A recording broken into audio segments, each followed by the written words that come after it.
Villa Guillermina, si entre tus calles soñé por vez primera, y en tus veredas aromas de azares que perfumaron mi loca juventud, entre el follaje de tu selva bravía, porque ilusiones y tracé mil caminos, tuve la dicha de amores y cariño.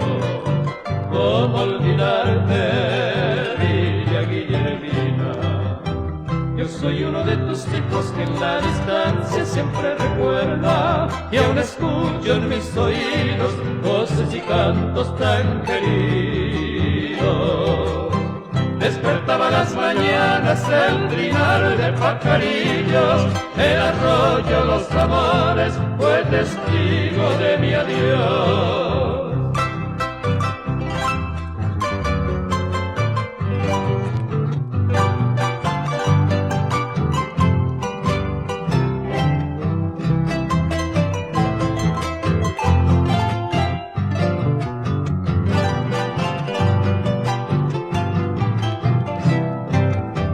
Bailando juntos con esa china amada, sentí en mi pecho latir una esperanza.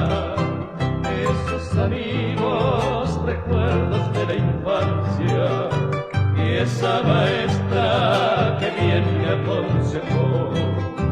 ¿Cómo olvidarte, Villa Guillermina?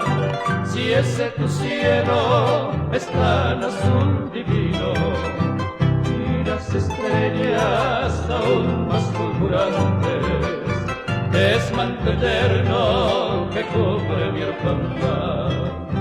Yo soy uno de tus hijos que en la distancia siempre recuerda, y aún escucho en mis oídos voces y cantos tan queridos.